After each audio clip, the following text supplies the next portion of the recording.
সুমাই এখন আমরা কি পড়ব?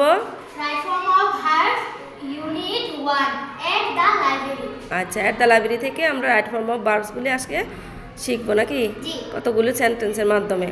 আচ্ছা, তাহলে প্রথম সেন্টেন্সে কি হবে? এখানে হবে গোস। কেন? এখানে রিনা। রিনা হলো থার্ড পারসন এবং সিঙ্গুলার। থার্ড পারসন সিঙ্গুলার হলে ভার্বের সাথে এস বাই এস যুক্ত হয়। আচ্ছা, লেখো।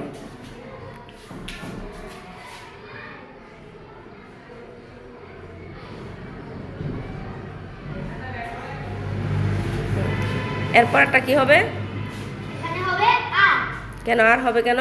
এখানে রিনা এন্ড উমর, এটা প্লুরাল। দুজন, এখানে কি দুজন আছে নাকি? জি। একের অধিক আছে, একজন হলে সিঙ্গুলার আর এই দুজন হলে কি হয়? প্লুরাল। প্লুরাল। এই কারণে কি হবে? এখানে আর হবে। আর হবে। আচ্ছা, লেখো।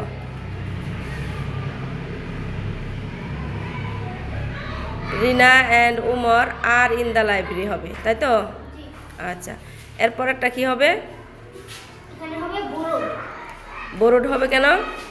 এখানে ইয়েস্টারডে। ইয়েস্টারডে মানে গতকাল। গতকালের কিছু বোঝালে অর্থাৎ পাস্ট টেন্সের কিছু বোঝালে এখানে ভার্বের সাথে ইডি যোগ করতে হবে। এই সেন্টেন্সে আমরা ইয়েস্টারডে দেখে বুঝেছি যে এটা হচ্ছে পাস্ট টেন্সের সেন্টেন্স, তাই তো? জি। আর তাহলে ভার্বটা কি হবে? পাস্ট টেন্স হবে। আর বড়ো এর পাস্ট টেন্স কি? বুরুড। আচ্ছা, লেখো।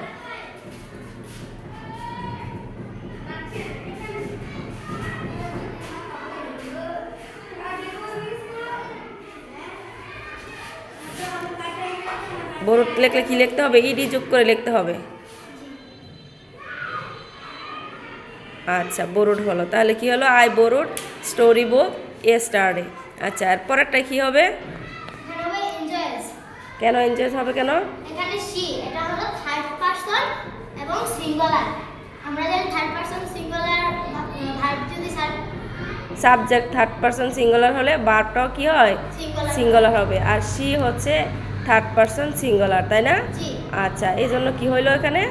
এনজয়েস। আচ্ছা, লেখো। তাহলে সেন্টেন্সটা কি আসে? She enjoys reading book.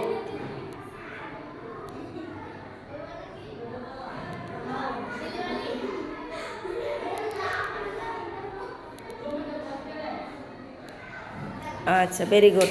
এরপরেরটা কি হবে? এখানে হবে উইল মিট। কেন উইল মিট হবে কেন?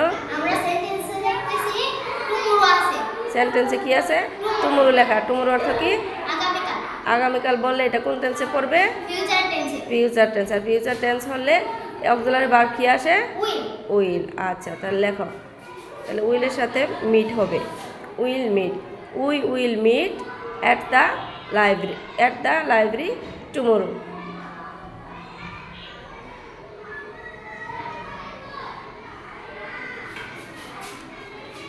তাহলে সবগুলো কি ঠিক লিখেছ? হ্যাঁ, তুমি কি মনে করো? আচ্ছা, ঠিক আছে, ধন্যবাদ।